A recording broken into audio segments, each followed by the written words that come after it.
തൃക്കാർത്തിക നാളിൽ മധുരാപുരിയിലെ ഭക്തനാം പൂജാരി അണയുമ്പോൾ അനുഗ്രഹം ചൊരിഞ്ഞമ്മ പുഞ്ചിരി തൂകുന്നു.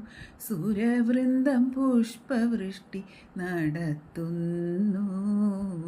അമ്മ തന്നടയിൽ നിന്നുയർന്ന സ്വരമൊന്നു ചേർന്നു ജപമന്ത്രമായി.